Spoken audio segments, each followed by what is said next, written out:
සුබ දවසක් වේවා. ඉතාම සාදරයෙන් පිළිගන්නවා Protect Realize YouTube channel එකට.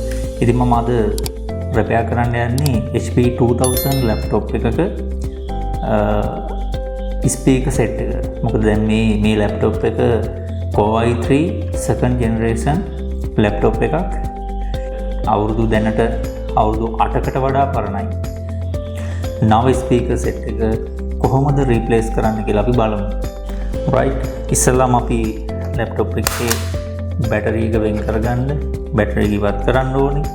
ඊට පස්සේ ඔයාලා දන්නවා මෙන්න මේ කියන ස්ක්‍රූ සියල්ලම අපි ගලවලා ඉවත් කරගන්න ඕන ප්‍රථමයෙන්. ඊට පස්සේ මෙතන තියෙනවා RAM port එක. ඒ RAM port එක ආසන්නයේ තියෙනවා keyboard එකේ. එහා පැත්තේ අපි දන්නවා keyboard එක තියෙනවා. keyboard එකේ screw එකක් තියෙනවා. ඒ keyboard එකේ screw එක ඉස්සලා ගලවලා අයින් කරගන්න ඕනේ RAM port එක විවෘත කරගෙන. ඊට පස්සේ පුළුවන් අපිට keyboard එක වෙන් කරගන්න. keyboard එක ඇතුලේ තව nut ටිකක් තියෙන screw ටිකක් තියෙනවා. ඒ screw ටික වෙන් කරගත්තාම casing එක වෙන් කරගන්න ඉතාමත්ම පහසුයි. right, අපි බලමු කොහොමද වැඩේ කරන්නේ කියලා.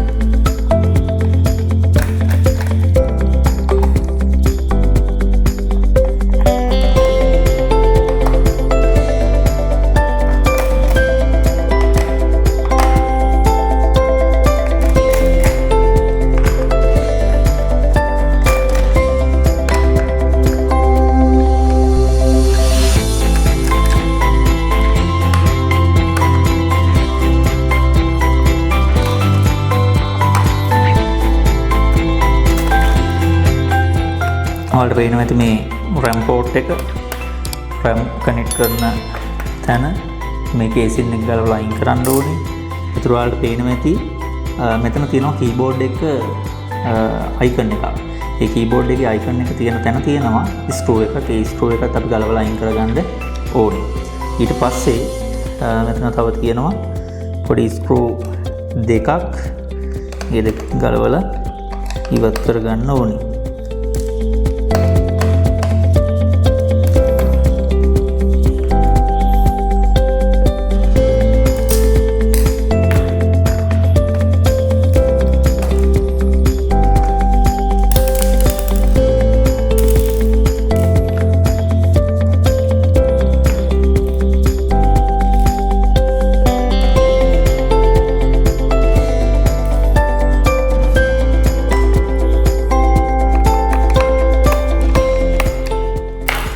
මොකද අපි මදර් බෝඩ් එක වෙන් කරගන්න යන්නේ නැහැ.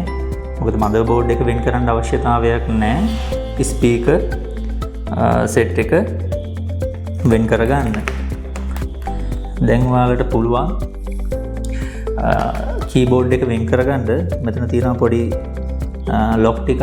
ඒ ලොක් ටික පන්නගත්ත ගමන් කීබෝඩ් එක වෙන් කරගන්න පුළුවන්. ඒකට ඔයාලට පුළුවන් ටියුසර් එකක් වගේ ඔයාලට යූස් කරන්න. මේ තියෙනවා මෙතන ලොක් එකක්. ඒ ලොක් එකකින් අපිට මේක පන්න ගන්න පුළුවන්.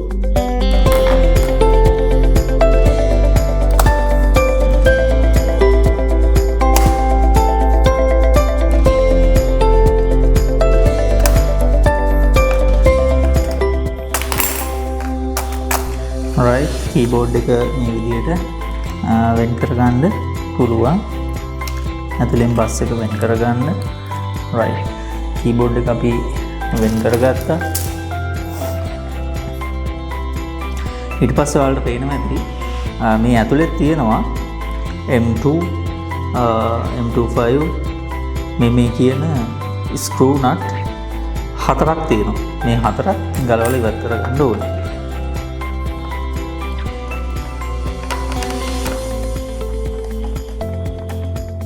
කේසින් එක දැන් පුළුවන් මේ කේසින් එක අපිට ඉවත් කරගන්න. ඒකෙත් මේ කේසින් එක පොඩි ලොක් වලින් තමයි සම්බන්ධ වෙලා තියෙන්නේ. ඒකට පුළුවන් අපිට ප්ලාස්ටික් පැකින් එක ඉවත් කරගන්න පුළුවන්.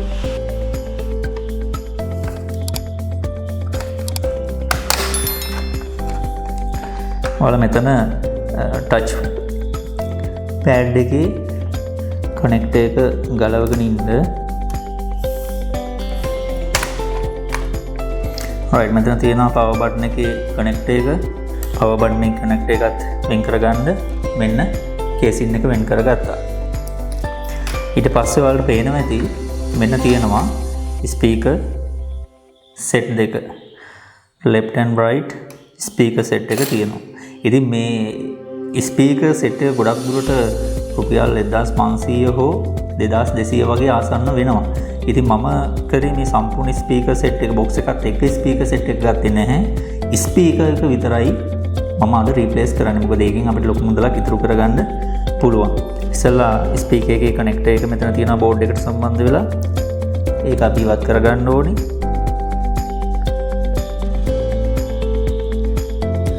ඔයාලට පේනවා ඇති මේ තියෙනවා රයිට් ස්පීකර් එක. ඒතර මේ ස්පීකර් එකේ සම්පූර්ණ බොක්ස් එකක් එක්ක ප්ලාස්ටික් බොක්ස් එකක් එක්ක තමයි එන්නේ. පොඩි ස්පීකර් එකක් මෙතන තියෙනවා. ඒතර මේ ස්ක්‍රූ වලින් වෙන් කරගෙන අපිට පුළුවන් මේක රීප්ලේස් කරන්න. මේ තියෙන්නේ left side. මේ තියෙන left side ස්පීකර් එක ඒකේ ස්ක්‍රූ එකක් තියෙනවා. මෙතන කනෙක්ටර් එක වෙන් කරගන්න ඕනේ. වෙන් කරගෙන මේ ස්පීකර් ජෝඩුව අපිට වෙන් කරගන්න පුළුවන්. අපි ස්පීකර් ජෝඩුව වෙන් කරගමු.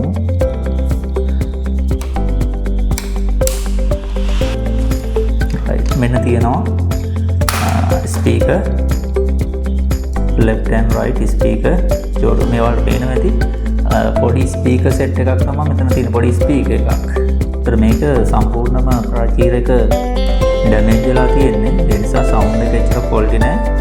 නිකන් අර අපි කියන්නේ බොරබොර සබ්ජෙක්ට් තමයි නිකුත් වෙන්නේ. ඉතින් අපිට පුළුවන් මේ සම්පූර්ණ ස්පීකර් සෙට් එකම ගන්නේ නැතුව ඔයාලට පුළුවන් මේ ස්පීකර් එක විතරක් මෙතන දීලා අරගෙන රිප්ලේස් කරගන්න පුළුවන්. ඒක සෑහෙන වටිනවා වගේම ඉතාමත්ම අඩු මුදලකට Tamanට මේ කාර්යය කරගන්න පුළුවන්. හරි අපි බලමු දැන් මේ ස්පීකර් සෙට් එක වෙන් කරගමු. ඉස්සෙල්ලා රිලීස් කරගෙන බවුත් එකකින් අපිට පාස් ගන්න වෙනවා නව ස්පීකර් ජෝඩුව.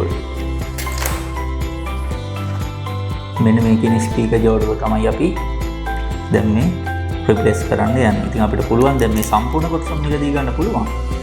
මිල අධික නිසා දෙච්චර වියදමක් දරන්න අවශ්‍යතාවය නැත. මේ විදිහට ස්පීකර් එක වෙන් කරගන්න අපිට බලමු ස්පීකර් එකේ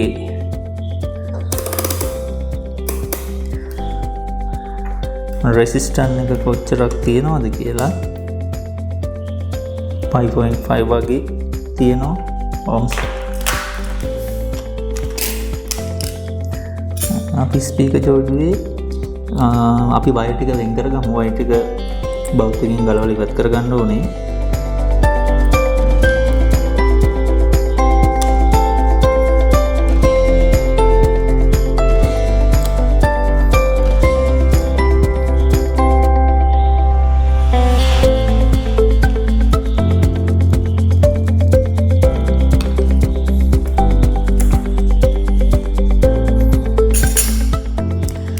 නව ස්පීකර් දෙක අපි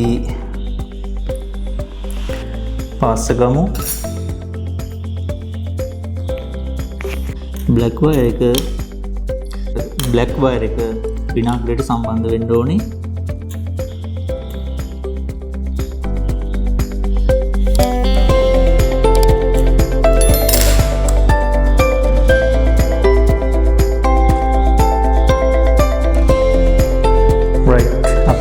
සෙට් එක රිප්ලේස් කරලා ඉවරයි. බලමු සවුන්ඩ් එක කොහමද කියලා. කේසින් එක අපි ඉස්සෙල්ලා ෆික් කරගමු. කලින් විදියටම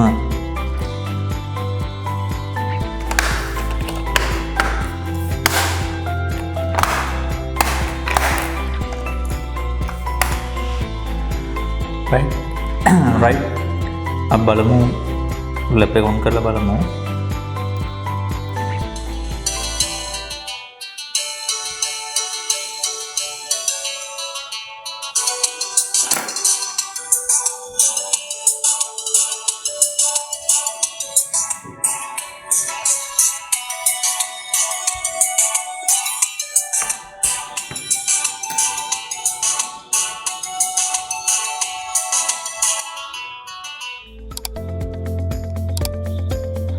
රිප්ලේස්මන්ට් එක සාර්ථකයි.